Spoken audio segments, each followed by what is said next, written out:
Evangelio de nuestro Señor Jesucristo según San Mateo. Jesús propuso a la gente esta parábola. El reino de los cielos se parece a un hombre que sembró buena semilla en su campo. Pero mientras todos dormían, vino su enemigo, sembró cizaña en medio del trigo y se fue. Cuando creció el trigo y aparecieron las espigas, también apareció la cizaña. Los peones fueron a ver entonces al propietario y le dijeron: Señor, ¿no habías sembrado buena semilla en tu campo? ¿Cómo es que ahora hay cizaña en él? Él les respondió: Esto lo ha hecho algún enemigo. Los peones replicaron: ¿Quieres que vayamos a arrancarla? No, les dijo el dueño, porque al arrancar la cizaña corren el peligro de arrancar también el trigo. Dejen que crezcan juntos hasta la cosecha. Y entonces diré a los cosechadores: arranquen primero la cizaña y átenla en manojos para quemarla, y luego recojan el trigo en mi granero.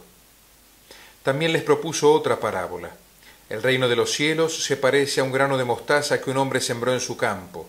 En realidad, esta es la más pequeña de las semillas, pero cuando crece es la más grande de las hortalizas y se convierte en un arbusto, de tal manera que los pájaros del cielo van a cobijarse en sus ramas. Después les dijo esta otra parábola. El reino de los cielos se parece a un poco de levadura que una mujer mezcla con gran cantidad de harina hasta que fermenta toda la masa.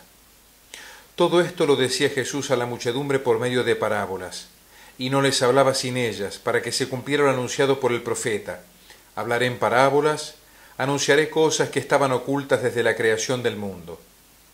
Entonces, dejando a la multitud, Jesús regresó a la casa. Sus discípulos se acercaron y le dijeron: Explícanos la parábola de la cizaña en el campo.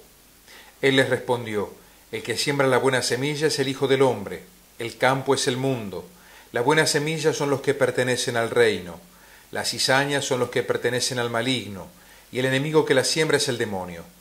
La cosecha es el fin del mundo y los cosechadores son los ángeles. Así como se arranca la cizaña y se la quema en el fuego, de la misma manera sucederá el fin del mundo. El Hijo del Hombre enviará a sus ángeles, y éstos quitarán de su reino todos los escándalos y a los que hicieron el mal, y los arrojarán en el horno ardiente. Allí habrá llanto y rechinar de dientes. Entonces los justos resplandecerán como el sol en el reino de su Padre. El que tenga oídos, que oiga. Palabra del Señor. La paciencia de Dios. Domingo 16 durante el año, ciclo A. El Evangelio de hoy, continuación del capítulo 13 del Evangelio de San Mateo que comenzamos a leer el domingo pasado, nos presenta a Jesús que continúa describiendo en parábolas, este modo tan particular de comparación ilustrativa, los misterios del reino de los cielos.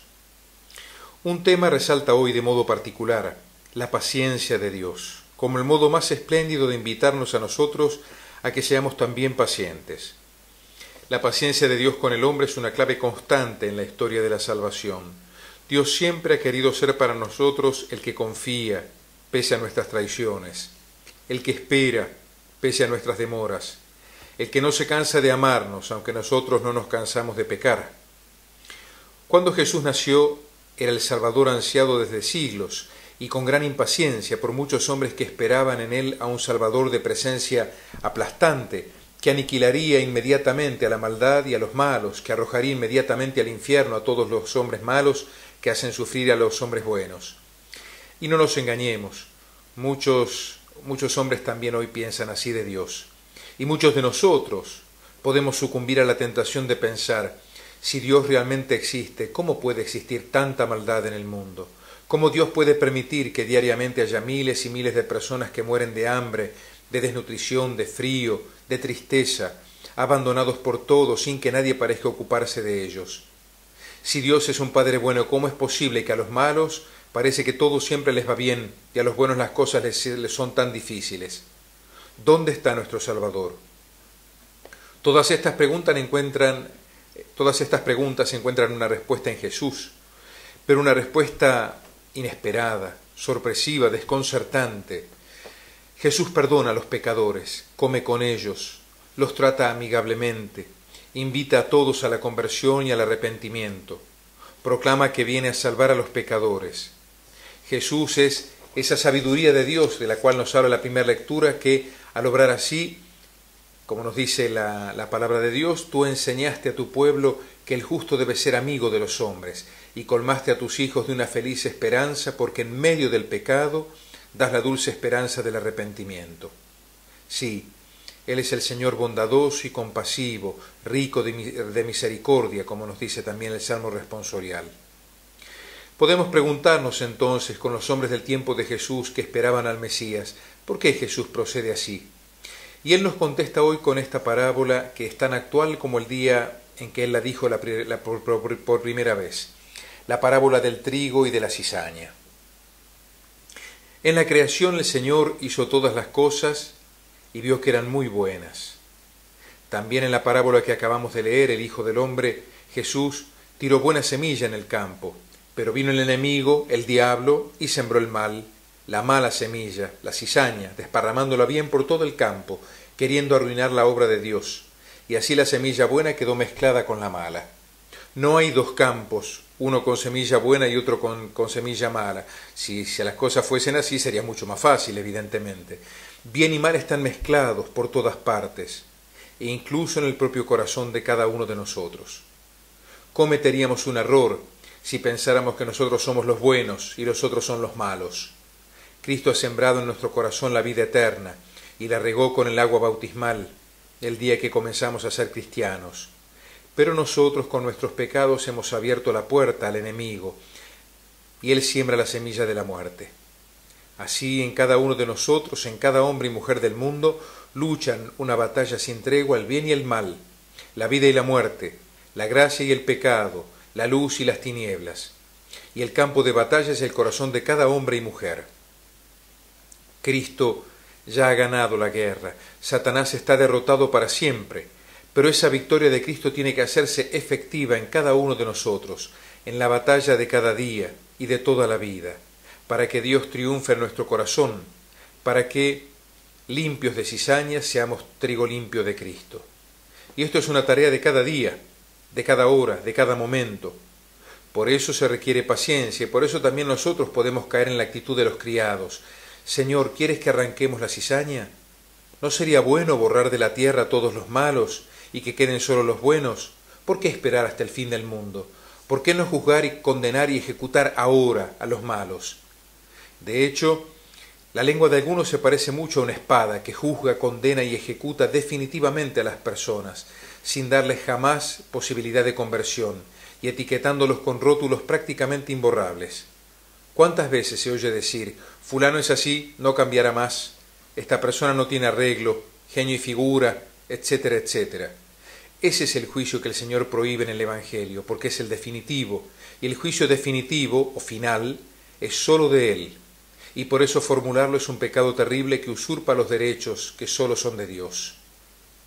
Trigo y cizaña, maldad y buena voluntad están tan arraigados en el corazón de cada hombre que si queremos separarlos con una pureza total corremos el riesgo de quedarnos sin nada. ¿Quién puede asegurar que haya alguien tan absolutamente malo como para no convertirse? No tenemos la seguridad ni siquiera de que Judas Iscariote, el traidor que entregó a Jesús, esté en el infierno.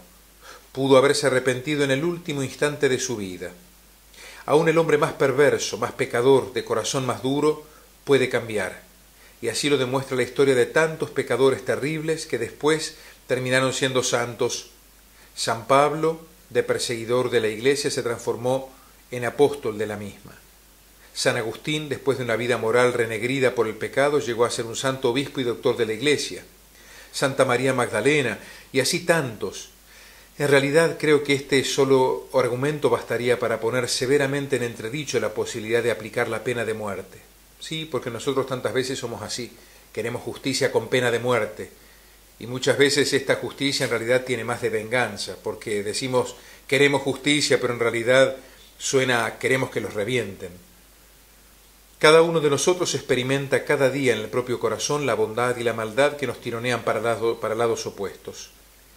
¿Qué dice el dueño del campo de todo esto? No arranquen la cizaña todavía, porque en la confusión podrían arrancar también el trigo.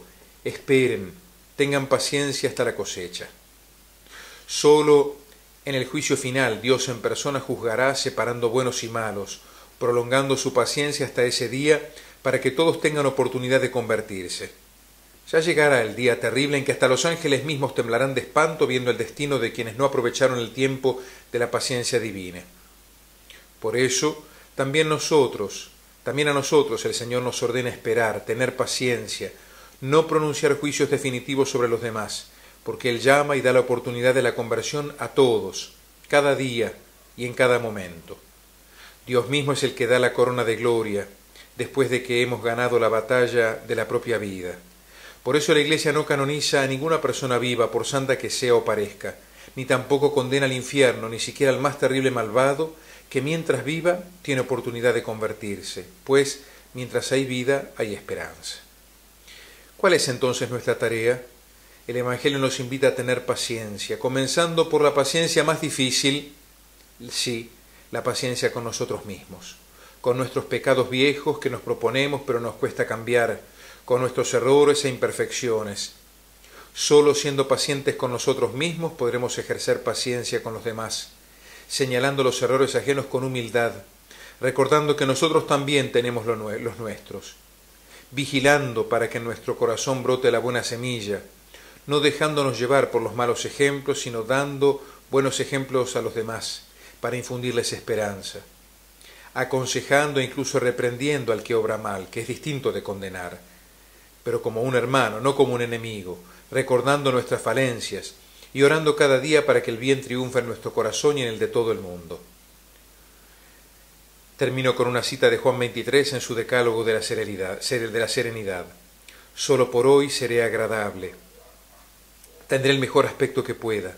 Me mostraré cortés, seré generoso, no encontraré defectos en nada y no intentaré dirigir ni modificar la vida del prójimo. Amén.